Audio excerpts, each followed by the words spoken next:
relation ni nous allons actuellement. Qu'est-ce qui se passe actuellement entre you na Mike la Duchesse to na Anse Luzolo? Toujours et le passé ça c'est que non manque de compréhension mango ba yoka ki te makambo na lobaki c'est pour cela ba lobaki ba bêtise na télévision mais tous en a problème na mango te to sona te to bunate te wela nimbo naximango ngana za na ndoki na za lesbienne soki bango baza bana mo pe baza ba PD baza ba lesbienne baza ba ndoki siko histoire oezo s'est passé à que yonde o memara mingi ko sona na kati ya monde théâtre mutema mabe. Oui naza lesbienne bango ba PD alors ça siko après avoir aux lesbienne on a sunane. Tu le confirmes na TV que non aux lesbiennes. Si yango bango ba lobby c'est yo bien comment pour ba sécurité on a des preuves alors siko ngana lesbienne bango baza ba PD où est le mal bon na limite qui avant na poto avant na village à poto moi poto ya zobeta poto neza poto te donc poto za ba yiba tayete ata ne logo mo organiser na poto te mo zonga Congo ngai bia mwana kimi esi na yo neza kozanga santé kozanga vitamine ndaza mukebo mutamela yaou abia mela yaou mutamela yaourt jamais roza na taille S jamais rola ta caleçon taille S faut comme Gaïa costo bino taille mon balobi Dieu merci bala mbinga mela yaoute abana ne mela yao ngana linga basi batu mena balandanga na licheti te non balandanga na mbangu te mais ya linga moi sabata abala ya mimai na poto balanda na licheti so ngana ina mtu azo souffrir na vie yet poison na okolo kara français. Bonjour, je m'appelle Blondine Lucie, je suis la fondatrice de l'association Nathan Lucie. Je suis mère de famille, j'ai 4 enfants, dont l'un d'eux est autiste. L'autisme, c'est un sujet qui me touche personnellement et c'est ce qui m'a motivée à fonder l'association Nathan Lucie. Aussi, il y a dans le monde, et plus particulièrement en RDC, mon pays, beaucoup d'enfants qui sont mis à l'écart. Je connais les problèmes qu'ils vivent au quotidien, les parents et les enfants. Je pourrais apporter à tous ces parents toute mon expertise et mon expérience qui ne leur sont pas toujours prodiguées. Ce que je tiens à dire, c'est que chacun d'entre nous a certainement dans son entourage quelqu'un qui souffre de l'autisme en silence. Car c'est un sujet tabou, surtout chez nous les Africains. On a honte d'en parler. Aujourd'hui, avec l'association Nathan Lucie, je souhaite mettre en place des initiatives concrètes et à long terme pour leur venir en aide, comme la rénovation des écoles, l'achat des matériels et la construction des écoles spécialisées. Bien sûr, je ne peux pas vous promettre que je vais tout révolutionner, mais avec votre aide, on peut mettre en place des actions concrètes à notre niveau. Pour cela, j'ai besoin de vous pour nous faire connaître et pour récolter des dons pour nos premières actions. Pour nous faire connaître, c'est très simple et vous en avez le pouvoir.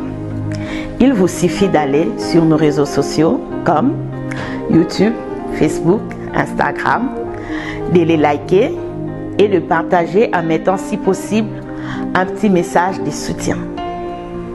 Pour ceux qui souhaitent aller plus loin, faites un don que vous pourriez déclarer aux impôts.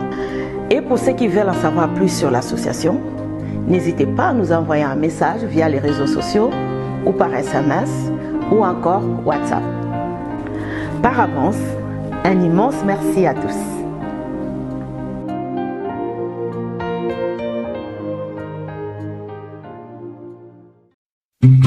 Ndeko papa, ndeko mama, élève, finaliste, topé pré-finaliste. Yoka, yoka bien, yoka lisusu bien. Collège Sylvain, Bazali Kosala inscription. Bonne école primaire, Collège Sylvain, Azali Kobanda inscription. Des premières années, tina 6e.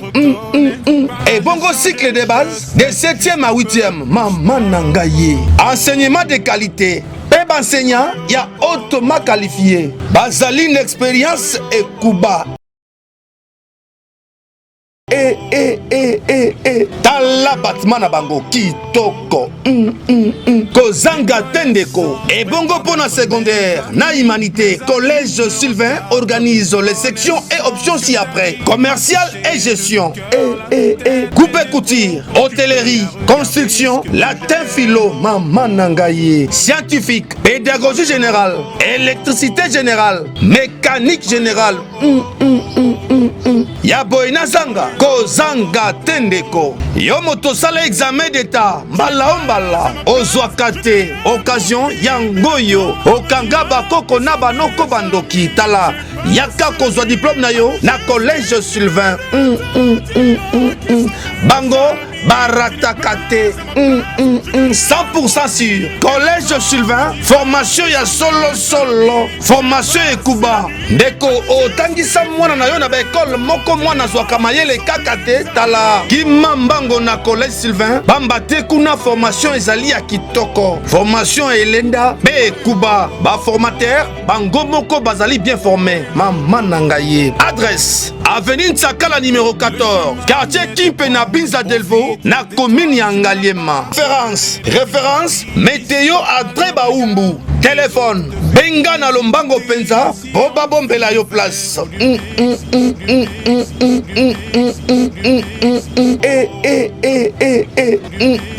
Au collège Sylvain, la formation du corps, de l'âme et de l'esprit, c'est le seul souci des 5 enseignants du collège Sylvain. Chaque instant, poème réclamé par l'élève Mianda Bundinga Rosie de la 6e année au collège Sylvain. Je vous remercie. Si les canards savaient parler, il aimerait bien aller le dimanche au café. Et si l'escargot savait téléphoner, il resterait toujours au chaud dans leur coquille. Recitation réclamée par l'élève Vieillette Moudi, élève de la 3e année primaire au collège Sylvain. Je vous remercie. Très bien, allô Kinshasa, allô Belgique, allô Paris, allô France, allô Mbandaka, allô Équateur, allô partout, allô Kinshasa. Andy Kasangana, le général de la presse congolaise, le soldat du peuple. Je suis là, comme d'habitude, Nandenga ba cadre, Nandenga ba fouille, Nandenga ba recherche. Je suis bel et bien non loin de vous. Je suis précisément dans la commune de Limité, Nandenga ba cadre, Nandenga ba fouille. Je suis avec l'un de grands, et pas Iwapi, Bino, Bandeko Balandia, Eyokani Télévision, Eyokani TV avec Mireille Mouké Balake Baston, Bosenga Gingai. Andy Kasangana, Nandenga na Zaboye, na norme, na cadre, Yaba Maramba, Nandenga Zalara toujours. Naya. Na kundole labino vraie version na vrai fait ya action tolikambu oyo ezoleka na katia ville province à Kinshasa. Je m'en vais directement dire un grand merci à tous les amoureux et amoureuses de Eyokani. Un grand merci à toi Mireille Moukeba, la mère de mère, la reine mère, parce que Maramozo Senga Yango Tozo Sala. Je suis pas seul, je suis accompagné de celui qu'on appelle le Gamos Image, le diable. Quand je l'appelle le diable parce qu'il est petit mais costaud. Un grand merci à toi Davina Chombe Aigle, scotché toujours na cadre bafoui na cadre ba recherche na ndenge zalara kaka. Je suis bel et bien na katia commune alimentée précisément na katia quartier Kingabwa.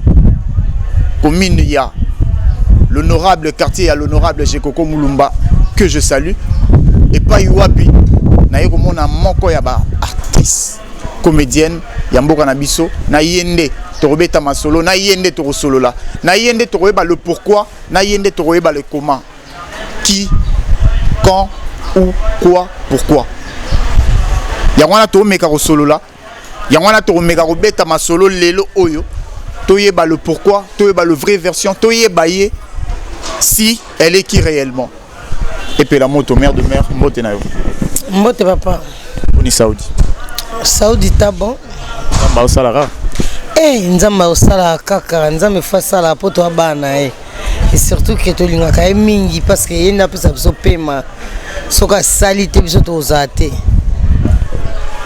après Chic Choc Loyenge Mame Pela aromanani ako azalaka Mama Pela azaka artiste comédien dans un groupe na Golden Golden ya théâtre Golden ballet Golden Nzango Golden théâtre Golden Nzango nyonso on est toujours dans cadre art na kata art na kata Golden tu es aussi surprendre na kati ya Kingabwa ou eza moko ya ba quartier na kati ya commune alimenté natif ya commune natif ya quartier natif ya commune alimenté quartier Kingabwa net place toza chez Yoyo Bolingo na kwa chai Donc ils ont flat hotel.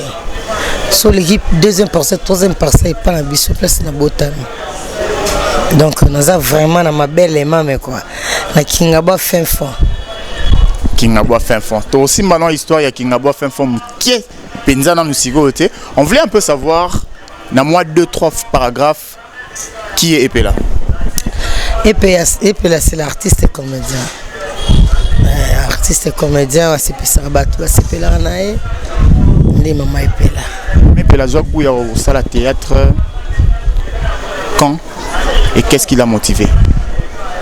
Bon, on a bandi goût à théâtre au salle en déjà kala. Motivation, il était en Nzambe. Na ba boti na ba za ba comique. Bon, na o ezaki na makila. Isali kina linga théâtre na koma onazalelo. Relation nini ozalaka nango na bandeko na yo misusu o basala rapé théâtre musala yango lokola yo? Non, relation est très très bien. Relation est bien mon cas, c'est vraiment bon terme. Tout bien. Qui t'a ramené na kati ya monde théâtre? Dans monde théâtre mtamemanga papa Massas. Président Massas mtamemanga. Président Massas mtamemayo. Tu peux nous relater un peu l'histoire à moins quelques lignes kaka? L'histoire on a besoin trop batunyo so penza baebi. Batunyo so baebi que non papa Massas a bien sanga. Ndena ina au sa théâtre. Nakei na Sakaroni théâtre après na koti na Minzoto wela nakei Empire Bakuba après na ikoya na Chic Choc Loyengi. Ya Yangadius. Maria Yangadius aza moko ya bato basala oyeba na makasi. Aza président apesanga kukumba epela. Yebe animta sala. Du vrai nom na yeza. Otiti Georgine. Au sala no peut jouer na aux incarner no peut ba rôle de Zanora Georgine normal. Vous préférez pena epela izala. Poza kombo mwezo solo lati. Yezo wangote. Moto. De moto na moto na moto ninga. Donc naza moto. Neska to ba moto maître adrisha moto maître ngwanzam. Donc bon fallait que naza na kombo na mtapesa ngwa ki voyant. Donc atali penabi moi sabongi na komba moto ngai c'est pela bi tikali bongo. Venga dedanga dus. Plus, pour moi, ça trop dans Zonzing que dans le groupe Nabino Mort théâtral. Pourquoi? Parce que Zonzing est pas bon. Il y a bien un groupe qui est bon. Il faut que groupe fasse un Zonzing. Si c'est un Zonzing, tu es comme on en a battu. Il faut tourner Zonzing. Zonzing est ensemble de Sangani. Tandis que un groupe, nous avons un yomo na banana. Ou bien un groupe place 8. Zonzing, mais bon, on a plus groupe et évoluera plus pas trop que Banzonzing parce que Nzonzing bomi pesi trop plus les idées bozo bimsakuna que nakati ya bani na bilo te zabongo te za que non Nzonzing eza place toujours kuta na ba batu différent na bité sozo comprendre Nzonzing eza ba groupe différent bo sangani tandis que na groupe na no mozaka bino moko donc bo sangana te yite featuring et mon kilo sans featuring viate surtout le non Nzonzing to tsoni. Kuna munamtaya na savoir faire na ye yo ye na oya yo ye na oya ye bosangisi bobetsa mael. Eza bon. Très bien. Revenons un peu dans le sujet où ils ont ça la moi rage na kati ya Kinshasa parce que ezolo ba moi trop ezo kende moi trop ezolo ba moi trop ezo kende moi trop. Tonito yeba un peu ce qui se passe actuellement. Tous les camarades on a vu du sujet où ils ont ça la moi rage. Na kati ville province à Kinshasa. Je vous avais posé une question ce qui relation nini aux alarango na bandeko na yo ba collègue na obasala théâtre. Tout allait bien. Ya Basila, ba Ursile, ba maman Kalunga. Tout allait bien tout allait bien en bon terme. Sans problème, c'est tout ça bien pour mes années. Ce que bandeko mes allez oyebat. Pour bien moi ba journaliste, bien de boya ko luga ba problème. Ce que yogi problème kuna oya ko tuna ngai. Alors, si problème été osoya et bon on a bandeko oyo basala osala na ba collègue na mibali. Pratiquement tous là nous ba président Caleb, tous ba président Tito, tous ba vie de loin ba Pakaloui, relation peu les gars normal.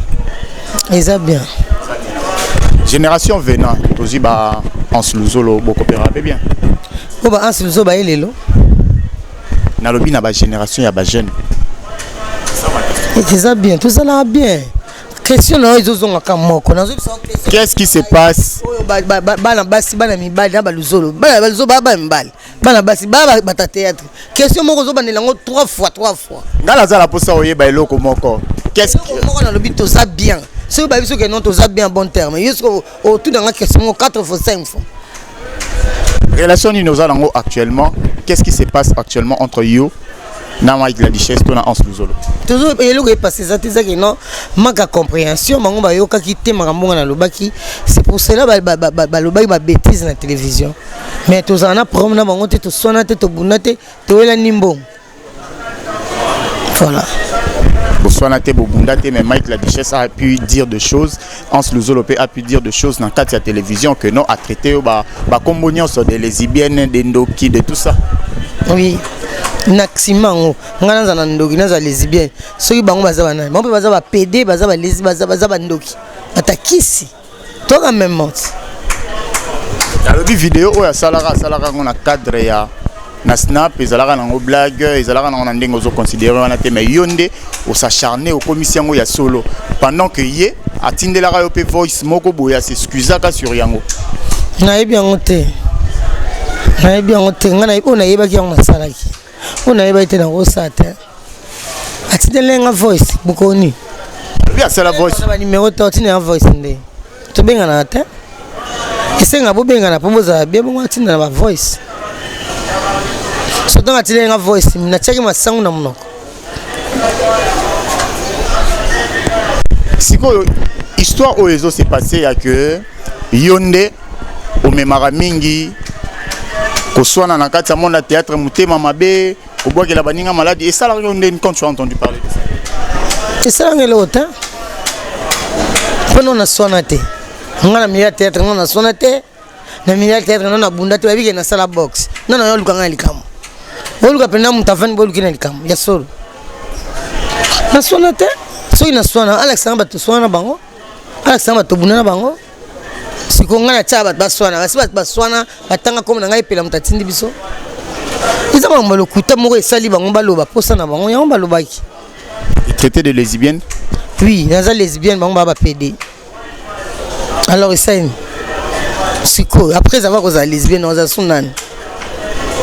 Tu le confirmes na TV que non aux lesbiennes. Parce qu'il y a un lobby, c'est yo bien comment. Pour ba sécurité. On a des preuves. Alors si on gagne les lesbiennes, on va PD. Où est le mal? Où est le mal? Si on a quatre qui lesbiennes, on a gagné. On perdre. On a fin fond. Il y a un poteau à taille S. Bon, na limite qui avait un poteau. Avant dans un village à poteau. Moi poto ya zobeta poto neza poto te donc poto za ba yeba tayete ata ne loko mo organiser na poto te mkozonga Kongo ngai bia mwana kimi es na yo neza kozanga santé kozanga vitamine ndaza mukebo mutamela yaou abia mela yaou mutamela yaourt jamais roza na taille S jamais rola ta caleçon taille S tala mutamela yaourt faut dans XXL faut comme Gaïa costaud mais notre taille bi Dieu merci bala mbinga mais la yaoute abana ne omela yao mais ils ont tenu des propos ya roloba que non de fois malade na yo moko zala cause nango bilinga linga basi ya batu yango esala yo j'accepte ngana linga basi batu mais non balandanga na licheti te non balandanga na mbangu te mais ya linga mwasa bata abala ya mimai na poto balanda na licheti.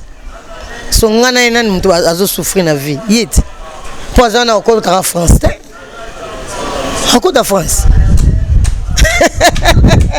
mais il se prend quand à l'obarango que non et puis là azota atanga comme on il affirme ça aussi est lié on les a promené. Bonjour, je m'appelle Blondine Lucie.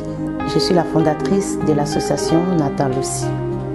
Je suis mère de famille, j'ai 4 enfants, dont l'un d'eux est autiste. L'autisme, c'est un sujet qui me touche personnellement. Et c'est ce qui m'a motivée à fonder l'association Nathan Lucie. Aussi, il y a dans le monde et plus particulièrement en RDC, mon pays, beaucoup d'enfants qui sont mis à l'écart. Je connais les problèmes qu'ils vivent au quotidien, les parents et les enfants. Je pourrais apporter à tous ces parents toute mon expertise et mon expérience qui ne leur sont pas toujours prodiguées. Ce que je tiens à dire, c'est que chacun d'entre nous a certainement dans son entourage quelqu'un qui souffre de l'autisme en silence. Car c'est un sujet tabou, surtout chez nous les Africains.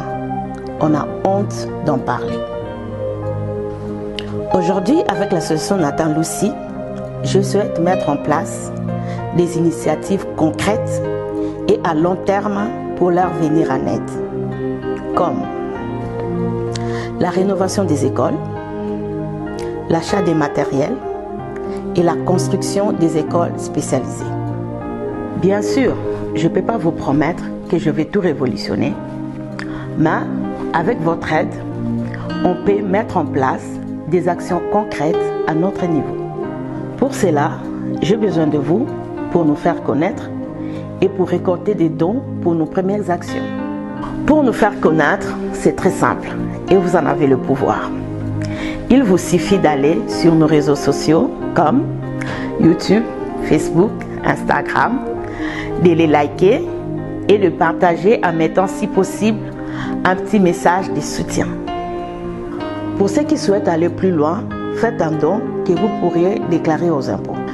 Et pour ceux qui veulent en savoir plus sur l'association, n'hésitez pas à nous envoyer un message via les réseaux sociaux ou par SMS ou encore WhatsApp. Par avance, un immense merci à tous.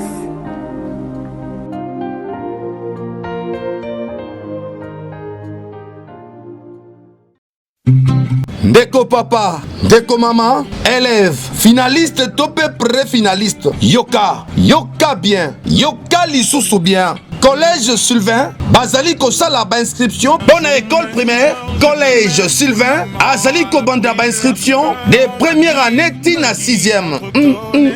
Et bongo cycle de base de 7e à 8e. Maman Nangaye. Enseignement de qualité. Peb enseignant, il y a hautement qualifié. Bazali une expérience et Kuba. Tala Batmana Bango Kitoko Kozanga Tendeko. Et bongo pour la secondaire, na humanité, Collège Sylvain organise les sections et options ci-après. Commercial et gestion. Coupe et couture, hôtellerie, construction, latin philo, maman nangaye, scientifique, pédagogie générale, électricité générale, mécanique générale. Yaboina Zanga, Kozanga Tendeko. Yomoto sala examen d'état, mbala ombala, ozwakate, occasion yangoyo, okangaba koko naba noko bandoki tala, yaka kozwa diplôme na yo, na Collège Sylvain.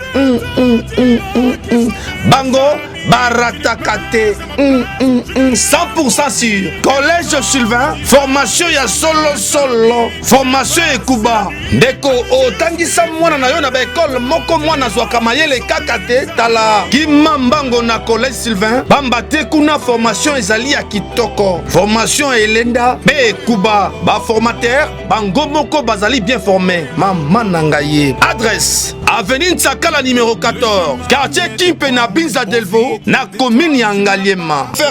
Référence Météo Adré Baumbu. Téléphone Benga na Lombango Penza, Oba Bombela yo place. Au